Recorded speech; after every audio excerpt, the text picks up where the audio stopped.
Wow, wow, wow. If that wasn't the least dramatic ending ever.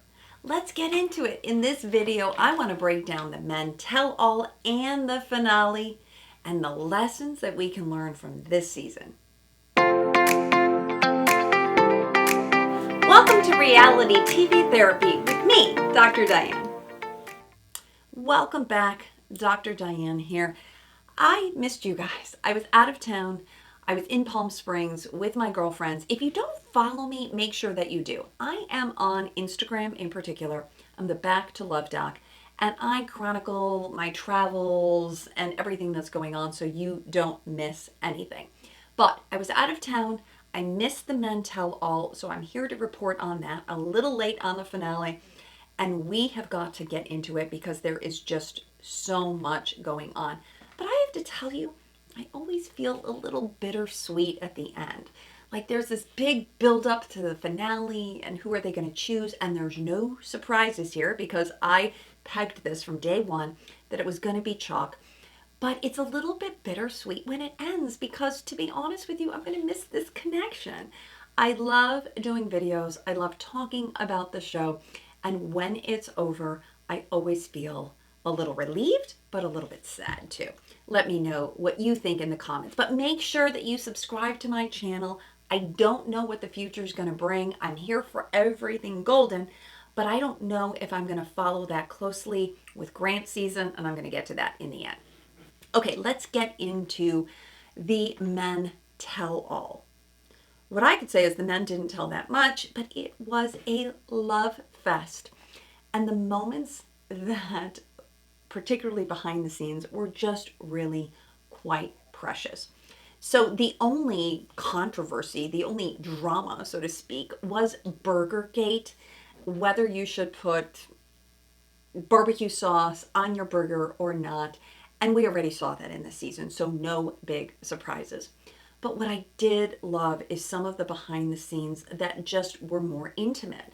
Like, for instance, when Jonathan talked about Mark and how he was going through a hard time, it was obvious to all of us that he had really low self-esteem, didn't think that much of himself.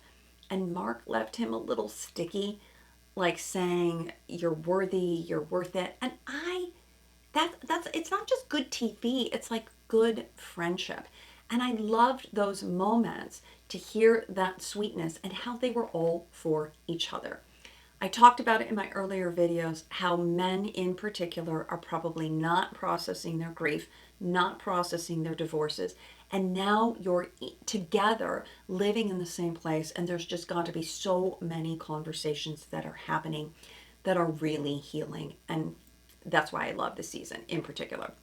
But my favorite part of the behind the scenes and the Men Tell All was Pascal. Okay, did you love this moment as much as I did? Where he's clinging together the pots and he's leading the men in this meditation, and they're wearing like cucumber and eye masks, face masks. And he's leading them in this meditation where he's saying, Joan, Joan. And then the blooper where he says, I have no idea what the hell I'm doing. Like that to me was just really precious. The men were really into it in their feelings, really feeling it. And then Pascal admitting that he was out of his element. Precious. Precious. That's what I'm here for. More images of Charles with the wig on, with Pascal. Like that, those were not even bloopers, but just behind the scenes that I just was endeared to these men. Okay, so that was the Men Tell All. But we have to talk about something, which was Joan's dress. Now, she came out, her hair, her makeup, she looked beautiful.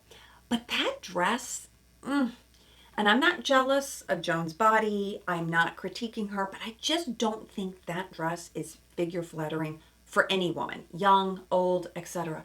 That it's just a little too revealing, kind of like smushes the figure. I don't know, it just wasn't my favorite, and she has been so on point in every single other outfit that this one was just kind of a miss for me. Let me know what you think in the comments. So now let's get to the finale. the least dramatic finale ever because it was predictable. But there just wasn't a lot of drama. But what I appreciate about this season was, again, that these men, the final two men, Guy and Chock, they understood the assignment. Now, Pascal didn't understand the assignment. Essentially, he said, I'm not there. I don't feel in love with you, Joan.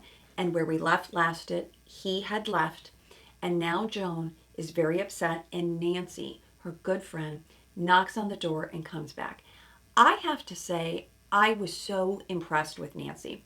Nancy is like a cognitive behavioral therapist. I'm just watching their interaction. Clearly, they care for one another, which is just so important.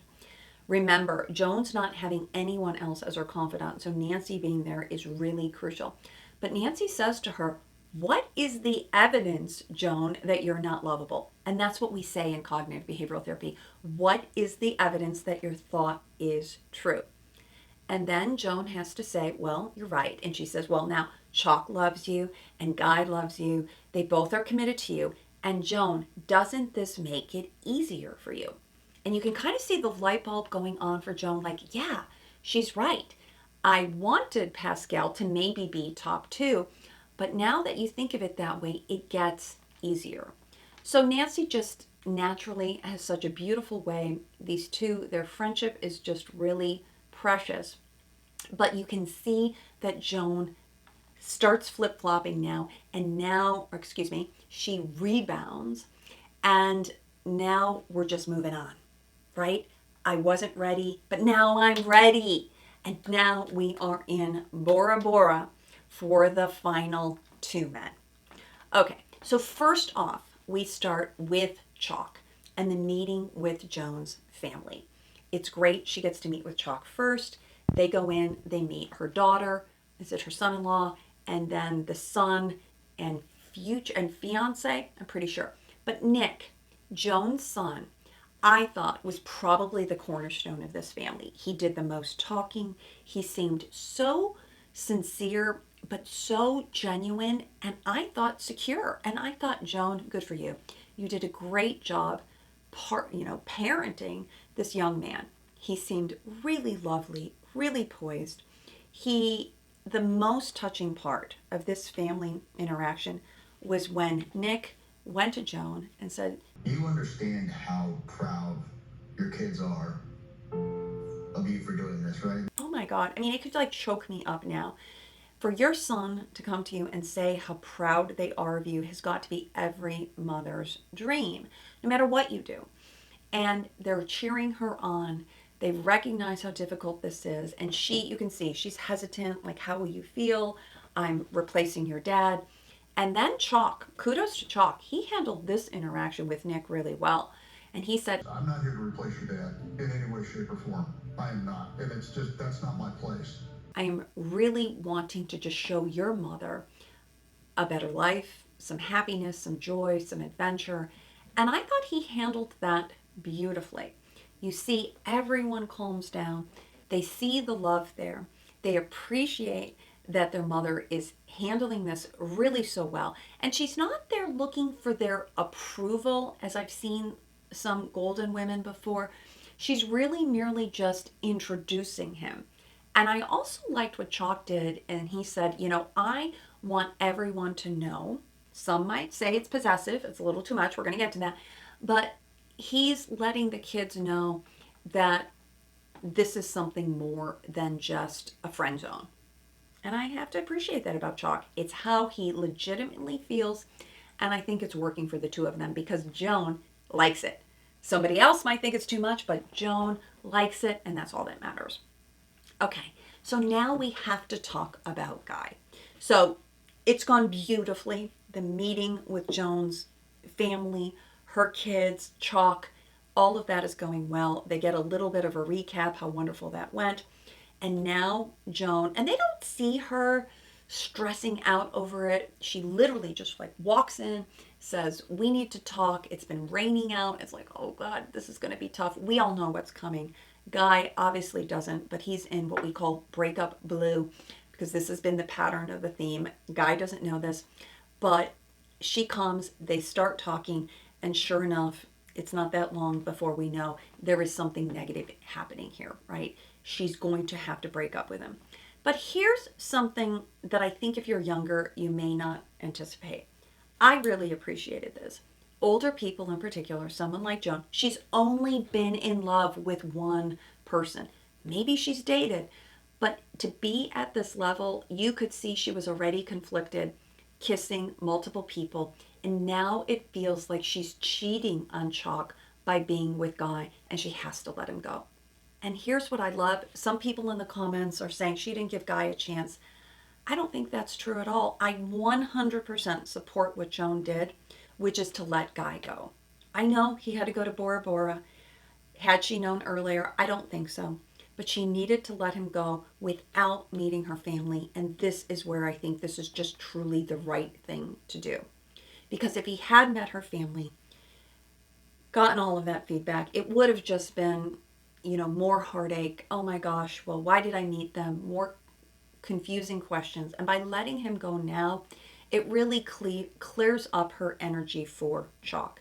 And because she feels it for Chock, which we all knew, we all saw this happening, again, that's why it's not dramatic, that she just needs to focus on Chock. But can we talk about something? Okay, so Guy is playing checkers and Chock is playing chess. What do I mean by that? Well, Guy doesn't know that Chock is coming in with like a key and let's go to New York, and he's giving her gifts and acts of service, and Guy is just giving Joan his heart. But it is not a level playing field.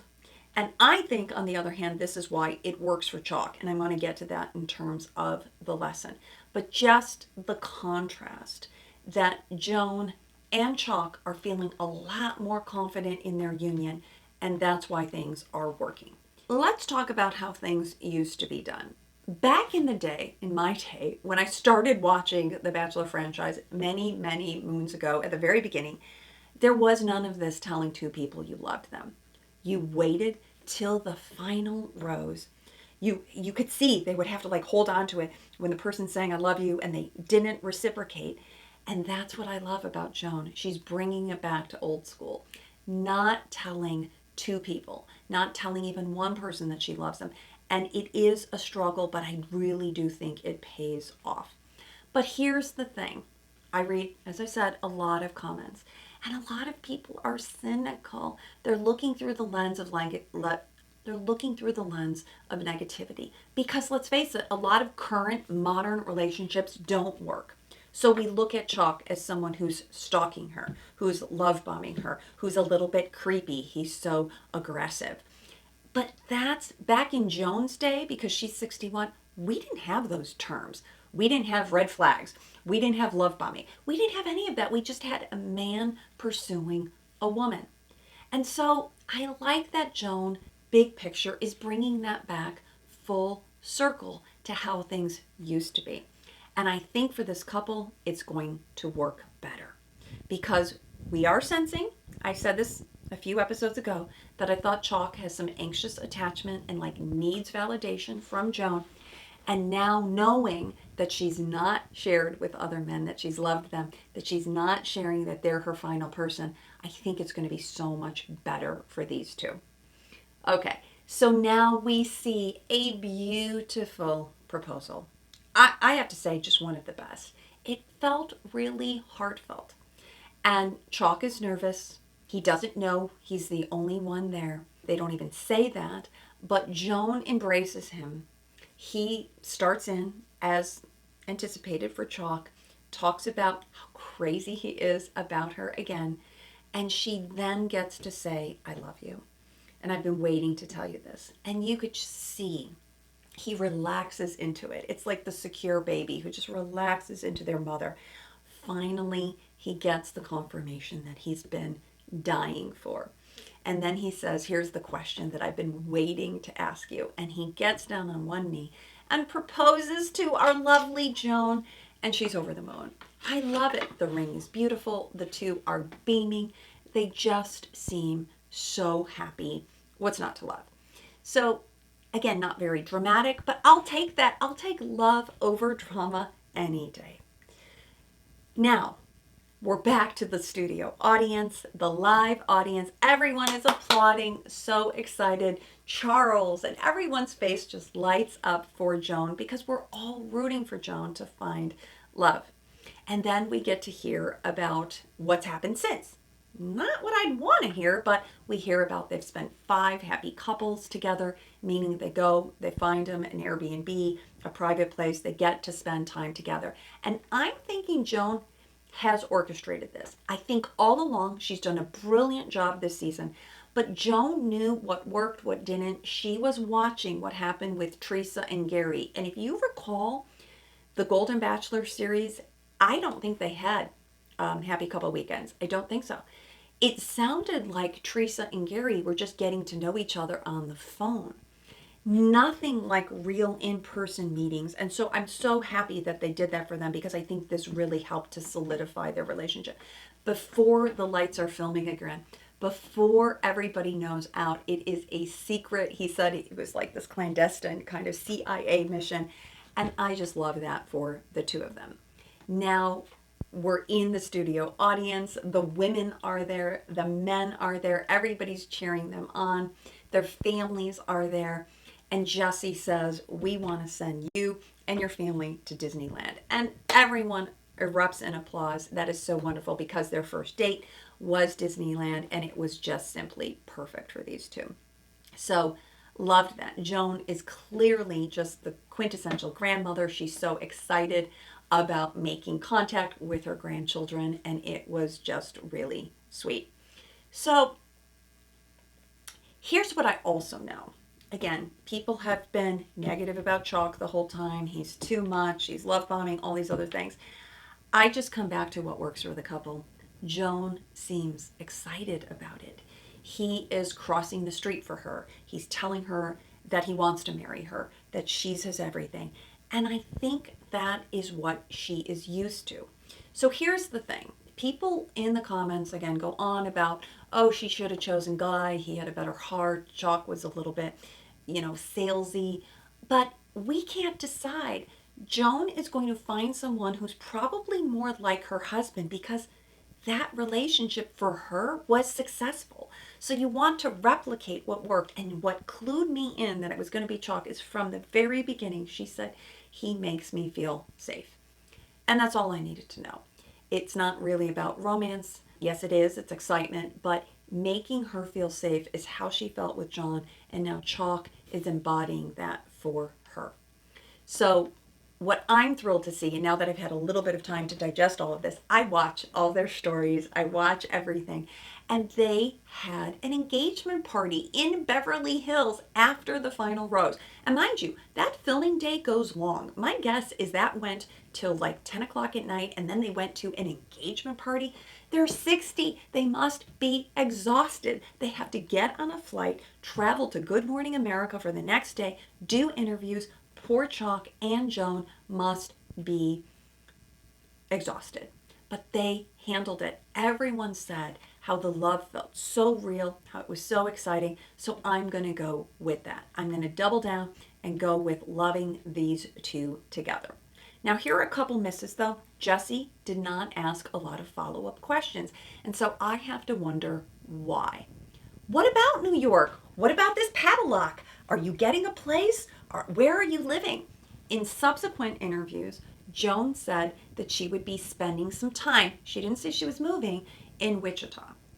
But Chock, this is the important lesson I want to get to. Let's look at what we can learn from this season.